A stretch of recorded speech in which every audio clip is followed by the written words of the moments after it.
Have you ever felt like you were at a total breaking point? You know, that feeling like a crisis has brought you completely to your knees.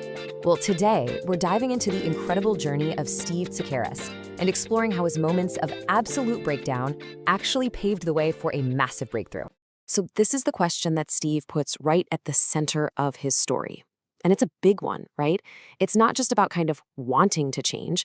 It's about being genuinely ready for the work, for the journey it takes. It's a really powerful place for us to start. And here it is, the core idea. Hardship isn't just something you have to grit your teeth and get through. It's an opportunity.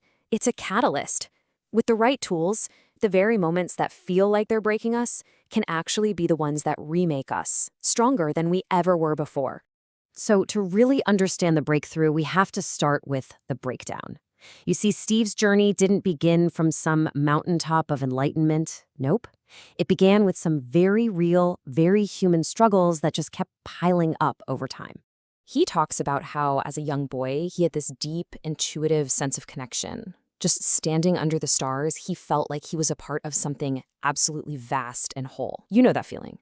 No separation, just this deep sense of belonging.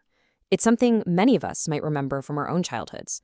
But then, well, life happens, doesn't it? School, university, all the expectations society puts on us. He calls it the dust of daily living, and it just starts to settle in. His education taught him to think logically, to be rational, but in the process, it kind of disconnected him from that deep, innate wisdom he was born with. And this timeline, wow, it really shows how things escalated. It started in his early 20s with these wild, carefree days as a nightclub DJ. Then, bam, in 1993, a traumatic assault at a concert just completely shook him. The final straw, though, came in 1999. The immense pressure from a business he was running led to total burnout, mental, emotional, you name it. And that was it. That was the moment he knew deep down something had to change. So having hit absolute rock bottom, he did what many of us dream of doing. He retreated to the ocean just to reconnect with himself. And this is where the real journey inward, his awakening, truly begins. By chance, he stumbled upon the work of an author named John Kehoe, and it was a total game changer. He discovered the subconscious mind, this huge, powerful part of ourselves that's running the show just beneath the surface. He realized it wasn't just holding his limiting beliefs. It also held this incredible, untapped well of wisdom.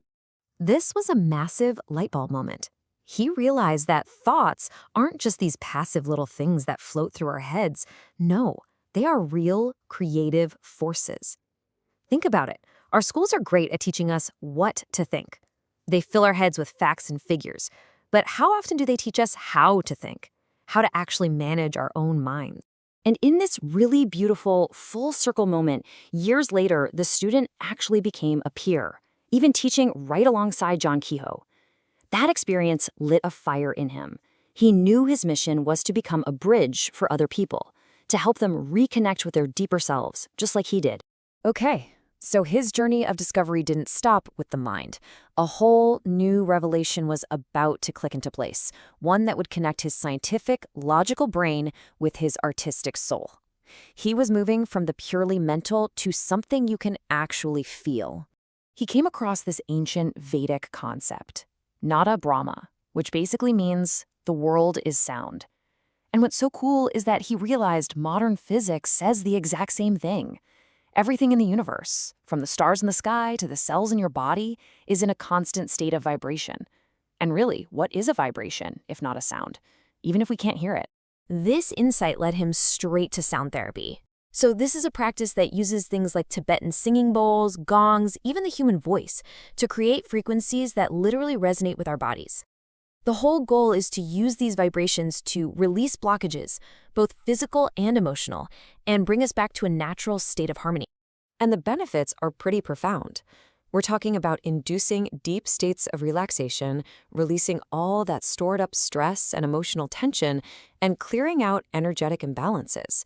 It's just an incredibly powerful way to boost your mental clarity and creativity by literally retuning your mind and body. So after all these years of studying and practicing, Steve took his greatest insights and distilled them down into a really practical framework, something that could make these powerful tools accessible to literally anyone. He calls it the 11 elements. And the most important thing to get here is that this is not some abstract philosophy. It's a hands-on toolkit for real, everyday life. It covers everything from mastering your breath to understanding your deepest purpose. It's all about what you do. Now, the foundation of it all, the bedrock for all 11 elements, is awareness.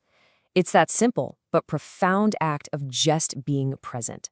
Without cultivating awareness, real growth is pretty much impossible. You could say it's the master key that unlocks everything else. So how do you practice awareness? Well, the simplest tool is right under your nose.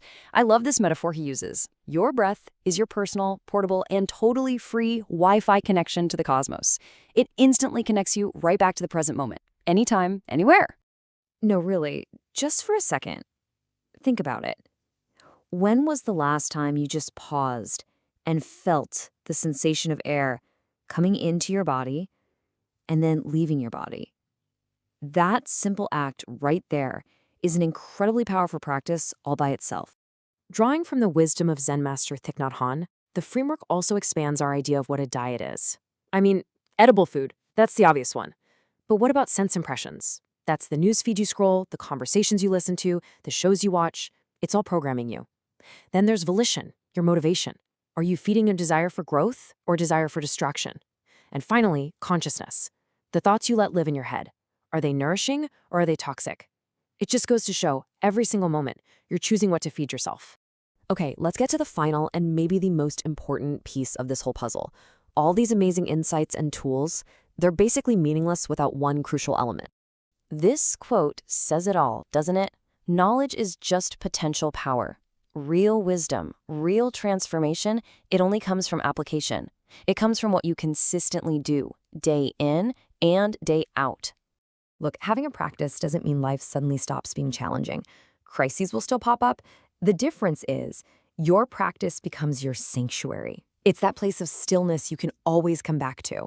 It's your personal reset button for whenever the world starts to feel like it's just too much. And so we end right where we began, with a question. Now that you've seen how crisis can actually forge a path to breakthrough, what's one small practice? Maybe it's just watching your breath for 1 minute, or being more mindful of what you consume, or maybe exploring sound. What is one small thing you can begin today?